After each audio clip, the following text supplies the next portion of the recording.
नमस्कार दर्शकों, दूरदर्शन मध्य प्रदेश के कार्यक्रम विकास गाथा में आपका स्वागत है। आपके साथ मैं हूं श्रीकांत सोनी।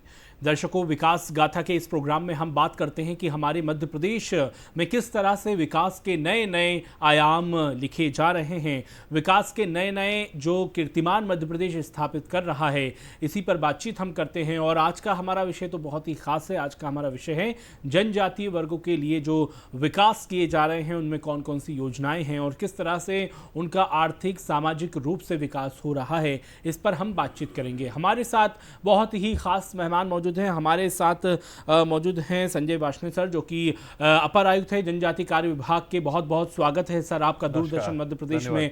आपने इस कार्यक्रम के लिए अपना अमूल्य समय निकाला। और सबसे पहले शुरुआत सर मैं इसी प्रश्न से करूंगा कि जब हम जनजातीय वर्ग की बात करते हैं तो आप इसी को समझाइए कि ये जो जनजातीय वर्ग है ये कितना महत्वपूर्ण है मध्य प्रदेश के लिए और कितनी आबादी है सर इनकी।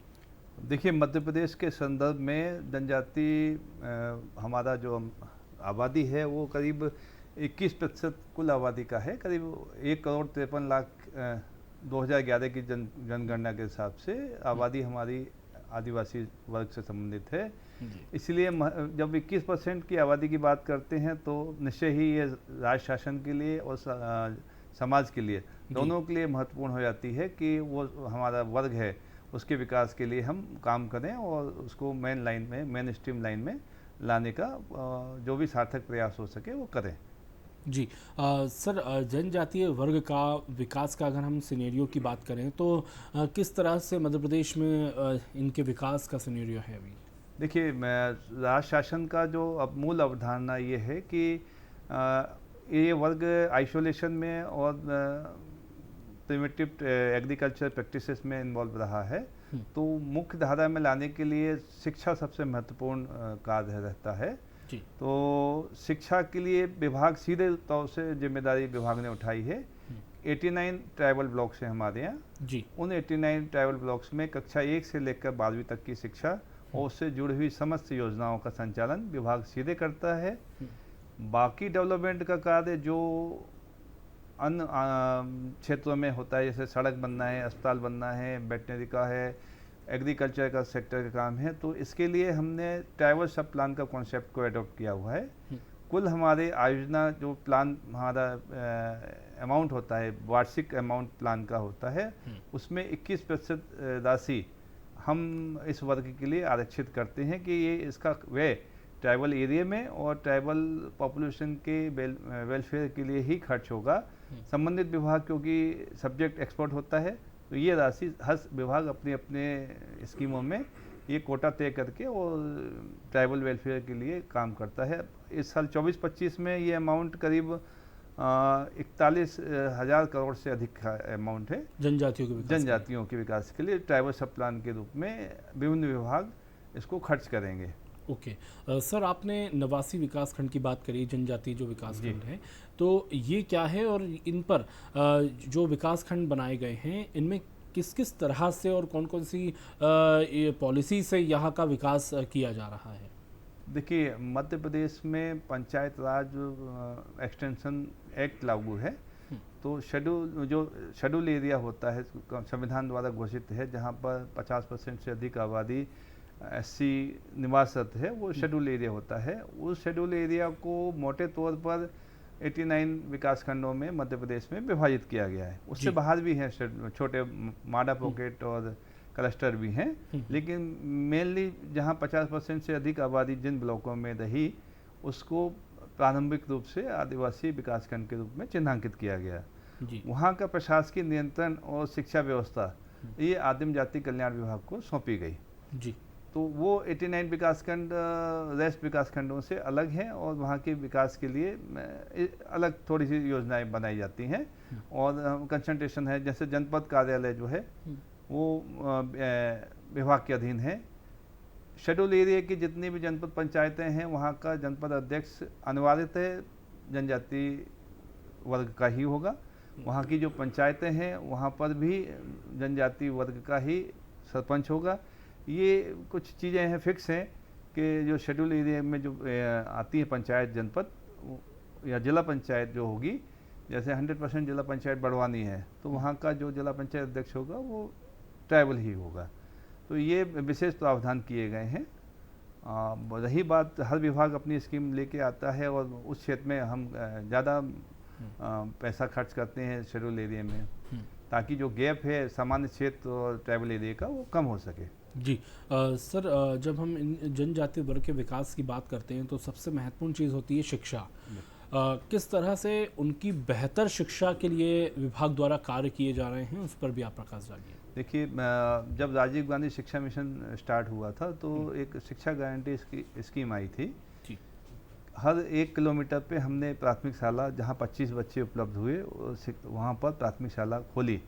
उसके हिसाब से हम एक तरह से सैचुरेशन पे चले गए हैं कि हर 1 किलोमीटर पे हमारी प्राथमिक शाला है, 3 किलोमीटर पर माध्यमिक शाला है, 5 किलोमीटर पर हाई स्कूल और 8 किलोमीटर पर हायर सेकेंडरी। इस सैचुरेशन के लगभग सैचुरेट हो चुका है। जहां बच्चे उपलब्ध होते हैं वहां पर ये संस्थाएं खोली गई हैं। आज की तारीख में हमारे करीब 31,000 से अधिक स्कूल जो है कक्षा 1 से मतलब प्राइमरी से लेकर हायर सेकेंडरी तक विभाग रन कर रहा है, वो इसका सारा खर्चा हम कर रहे हैं। अब बात रही कि स्पेशल संस्थाएं, तो इसके लिए हमारे पास एकलव्य विद्यालय हैं जो 480 सीट के हैं जी। रेसिडेंशियल हैं, बॉयज़ एंड गर्ल्स के 63 हैं, प्लस कन्या शिक्षा परिषद है जो 100% ट्राइबल बच्चियों के लिए हैं, वो 490 सीटर हैं। वो 82 हमारी कन्या शिक्षा परिषद हैं जो प्रदेश में संचालित हैं। ये विशेष संस्थाएं हैं जी, जो 100% रेसिडेंशियल हैं, रहना खाना शिक्षा सभी हम इनको मुहैया कराते हैं। ये प्रयास है सरकार का। इसके अलावा कक्षा 1 से लेके महाविद्यालय शिक्षा तक जी स्कॉलरशिप विभाग देता है इनको जी। कक्षा 10वीं तक आय की कोई सीमा नहीं है। पोस्ट मैट्रिक जो है उसके लिए भारत सरकार द्वारा 2.5 लाख की आय सीमा निर्धारित की है, लेकिन राज्य सरकार उसके ऊपर अपने मद से, अपने पैसे से जो भी व्यावसायिक कोर्स और गैर व्यावसायिक कोर्स हैं उसमें बच्चे पढ़ते हैं, उसमें राज्य सरकार अपने खर्चे पे छात्रवृत्ति दे रहा है जी। सर, क्योंकि अक्सर ये कहा जाता है क्योंकि बेटियां की जो है शिक्षा है वो बहुत ही महत्वपूर्ण होती है, तो जनजातियों में बहनों बेटियों के लिए किस तरह से उनके लिए विकास के लिए योजनाएं चलाई जा रही है, चाहे वो उनकी शिक्षा की हो या स्वास्थ्य की, वो भी सर आप बताइए। 2 महत्वपूर्ण योजनाएं हैं। अभी हाल ही में आपने समाचार पत्रों में देखा होगा कि ग्रामीण क्षेत्रों में बच्चियों के द्वारा साइकिल से शिक्षा प्राप्त करने के लिए उसका परसेंटेज में भारी वृद्धि हुई है जी। तो ये विभाग की एक स्कीम थी कि कक्षा 9th में जब बच्ची गांव के बाहर स्कूल में जाती थी पढ़ने के लिए जी। तो हम उसको साइकिल प्रदान करते थे जी। इसके बाद शिक्षा विभाग वो स्कीम एडॉप्ट किया। शिक्षा विभाग आज की तारीख में वो लागू कर रहा है। अब 11th में भी हम लोगों ने उसको आगे बढ़ाया है। जिसको 9th में साइकिल नहीं मिली और कक्षा 11वीं में उसको अपने गांव से बाहर शिक्षा के लिए जाना पड़ता है, तो हम उसको साइकिल 11th में भी उपलब्ध करा रहे हैं, ताकि बच्ची साइकिल से सुरक्षित तरीके से पास के गांव में पढ़ाई के लिए जाए और वापस सुरक्षित समय पे वापस आ सके। दूसरा, कक्षा 11th में बच्ची पढ़ाई निरंतर रखे, इसके लिए एक विशेष योजना हमारे यहाँ है कि कक्षा 11th में जब बच्ची एडमिशन लेती है तो एक मुश्त हम 3,000 रुपये उसको ग्रांट देते हैं, ताकि वो अपनी शिक्षा के संबंधित आवश्यकताओं की पूर्ति कर सके और माता पिता से उसके के लिए वो निर्भर ना रहे। जो सामान्य खर्च होते हैं उसके किताबों के, कॉपियों के, स्टेशनरी के, तो 3,000 रुपये हम उसको अलग से प्रदान करते हैं। रही बात छात्रावासों की, तो हमारे यहाँ करीब 4,500 सीट हैं कि छात्रावास और आश्रम की क्षमताएँ हैं। उसमें लगभग 40% लड़कियों के लिए सीटें आरक्षित हैं ट्राइबल की। तो ट्राइबल गर्ल्स हॉस्टल, गर्ल्स आश्रम ये अलग है, ये स्पेशल संस्थाओं के अलावा है जी। बिल्कुल सर, स्वास्थ्य को लेकर, क्योंकि मैं इस स्वास्थ्य का आपसे सवाल पूछूंगा। जनजातीय वर्ग जो कि सर आप इस विभाग में हैं, क्या विशेषता होती है इस वर्ग की? और क्योंकि इनको कहा जाता है कि प्रकृति का अगर संरक्षण कर रहे हैं तो यही लोग कर रहे हैं, तो वो विशेषता भी सर आप बताइए। ये अध्ययन में ये पाया गया कि इस वर्ग में सिकल सेल की एक विशेष दिक्कत है महिलाओं के साथ। सिकल सेल एनीमिया, ये एक चिन्हांकित किया गया था। तो राज्य सरकार और भारत सरकार का विशेष प्रयास है। इसके लिए एक मिशन भी संचालित किया जा रहा है स्वास्थ्य विभाग के सहयोग से जी। तो जो महिलाएं चिन्हांकित की जाती हैं वो उसको चिकित्सकीय सुविधा, मेडिसिन और खासकर उसको काउंसलिंग कि सिकल सेल वाले 2 बच्चों की शादियां नहीं होना चाहिए। उसमें एक बच्चा ऐसा होना चाहिए जो इस रोग से पीड़ित ना हो, तो अगली जनरेशन जो है हमारी स्वस्थ होगी। तो काउंसलिंग का काम, इलाज के साथ चिन्हांकन, इलाज, उसके लिए फंडिंग, बहुत ही संवेदनशील भी विषय है सर, ये सरकार इसको गंभीरता से ले रही है और सरकार के हर स्तर पर इसको महत्व दिया गया है। बिल्कुल। और माननीय राज्यपाल मंगू भाई पटेल जी भी लगातार इस पर मध्य प्रदेश में कार्य कर रहे हैं। और सर क्योंकि आदिवासी महिलाओं के विकास के लिए योजनाओं का भी आपने बताया, और प्रमुख रूप से अगर हम बात करें तो कौशल विकास और रोजगार, इनके जो छात्र छात्राओं के, उस पर भी क्या सर व्यवस्था की गई है कि उनका कौशल विकास भी हो और साथ में उनको रोजगार भी मिले? निश्चय ही विभाग दोनों क्षेत्रों में काम कर रहा है। पहले हम इसको लें आजीविका से जुड़े हुए कामों के लिए। हमारे आदिवासी परिवार निरंतर जो निवासरत हैं या गरीबी रेखा के नीचे बने हुए थे, उसका मुख्य कारण था कि उनके पास ज़मीन तो थी फॉरेस्ट की, लेकिन उनको अधिकार नहीं थे कि उसके ऊपर वो ऋण ले सके या उसके ऊपर वो मालिकाना हक या आजीविका को संचालन करने के लिए उसको पर्याप्त सुविधा नहीं थी। तो भारत सरकार ने वन अधिकार अधिनियम 2006 जब से लागू किया, उसमें ये प्रावधान किया गया कि 13 दिसंबर 2005 जब संसद में एक्ट प्रस्तुत किया गया था, उस दिनांक के पूर्व जो भी हमारे ट्राइबल भाई वन भूमि पे कब्जा करते हैं, कर रखे हैं, उनको वन अधिकार का 4 हेक्टेयर तक एक व्यक्ति को अधिकार पत्र एक्चुअली क्या है, वो भूमि का ट्रांसफर नहीं है, भूमि वन विभाग की ही है, लेकिन उस पर आजीविका संचालन के लिए, उस पर खेती करने के लिए और अन्य सुविधाएं उपलब्ध कराने के लिए उसको एक अधिकार पत्र है जो उसकी अगली पीढ़ी में भी ट्रांसफर हो सकेगा।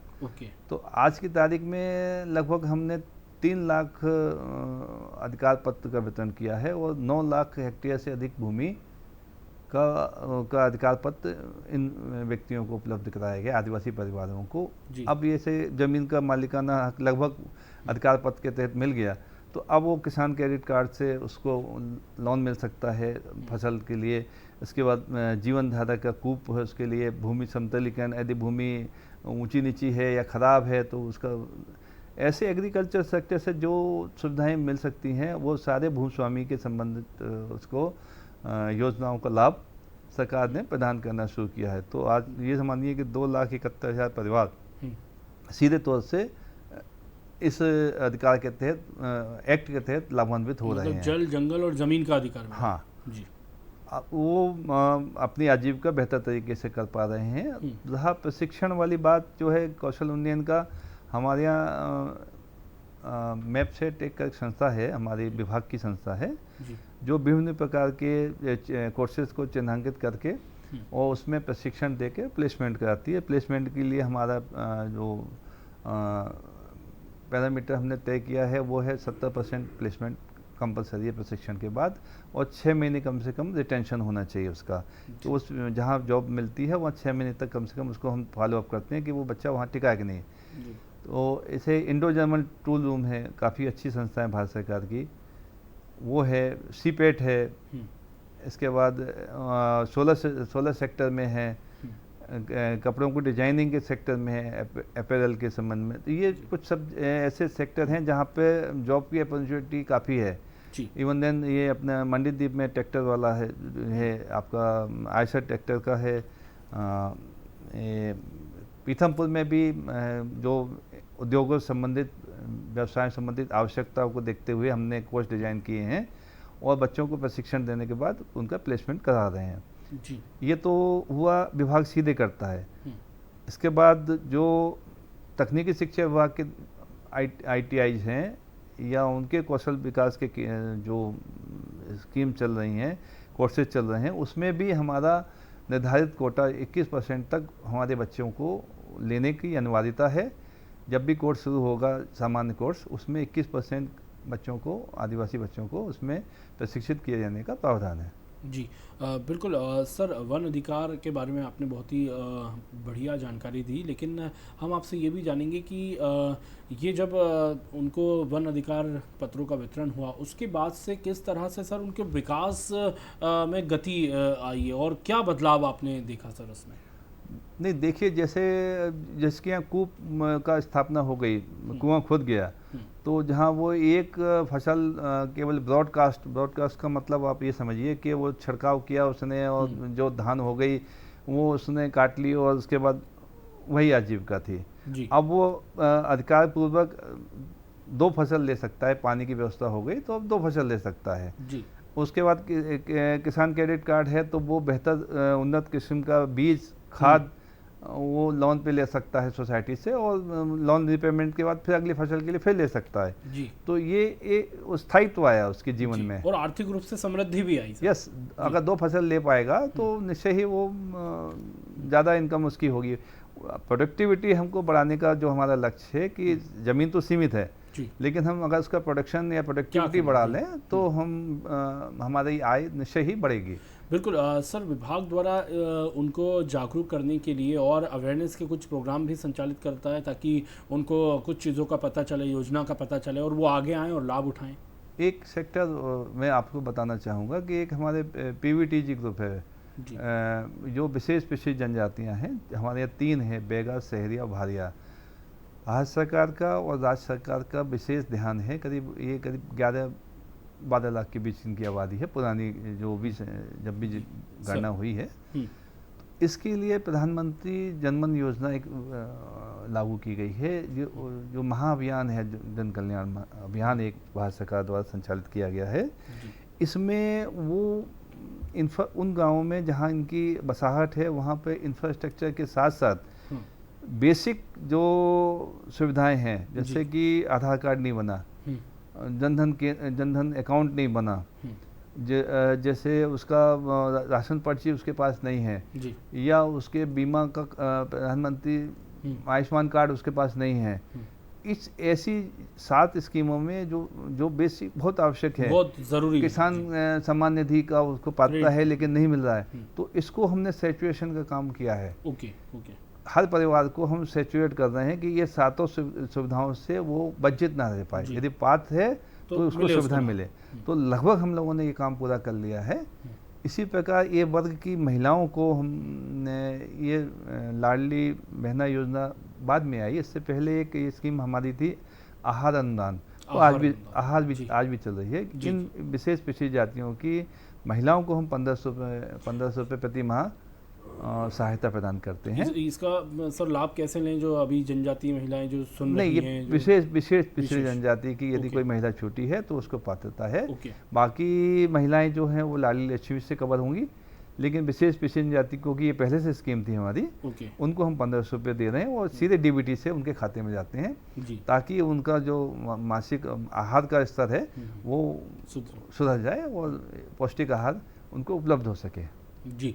और सर क्योंकि सामाजिक भेदभाव का भी दूर अब तो किया ही जा रहा है, लेकिन इस तरह के अवेयरनेस प्रोग्राम विभाग द्वारा कुछ प्रयास किए जा रहे हैं सर, ये दूर नहीं? ये देखिए, थोड़ा सा ट्राइबल के साथ ऐसी स्थिति नहीं रही कभी जी। जो अनटचेबिलिटी की स्थिति थी वो ट्राइबल के साथ नहीं रही, सामान्यतः नहीं रही है जी।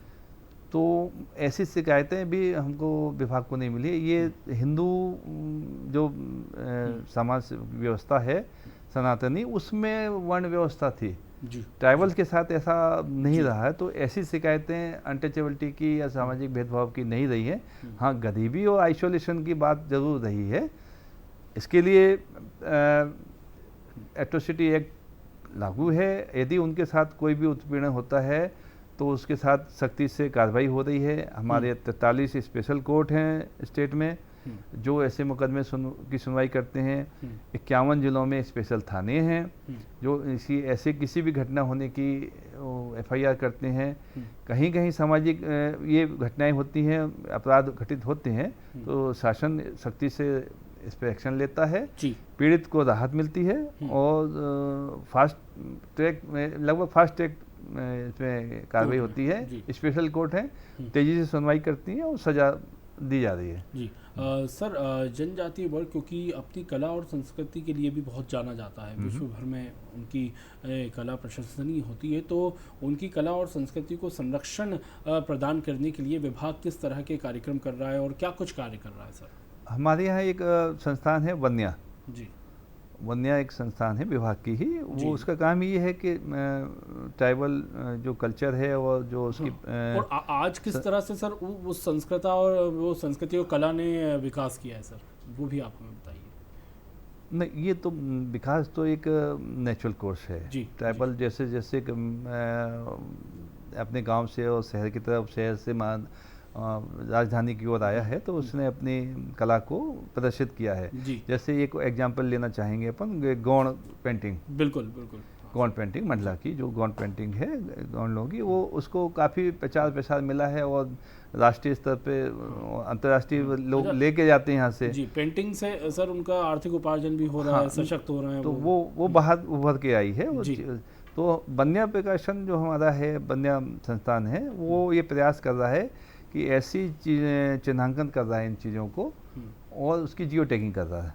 तो इसका काम हमारा चल रहा है कि जो भी जिस क्षेत्र की विशेष कला संस्कृति है उसको हम जियो टैग प्रदान कर रहे हैं, ताकि वो संरक्षण हो सके, प्रचार प्रसार हो सके और पूरा देश और विश्व उसको देखे समझे कि क्या कल्चर है इनका। बिल्कुल सर, आपके विभाग की तरफ से क्या संदेश आप जनजातीय वर्ग के भाई बहनों को देना चाहेंगे?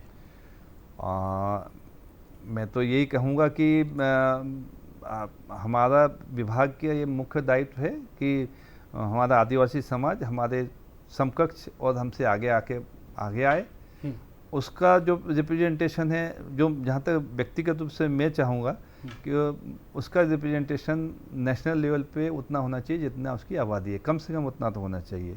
यदि राष्ट्रीय स्तर पे हमारी सहभागिता, हमारी पॉपुलेशन का जो प्रतिशत है उसके मान से उससे अधिक हम अपना रिप्रेजेंटेशन दे पाएँ, हमारे स्टेट का रिप्रेजेंटेशन वहाँ पे सुनिश्चित करा सकें, मुख्य धारा में आएँ, अच्छे व्यवसायी बने, अच्छे कृषक बने।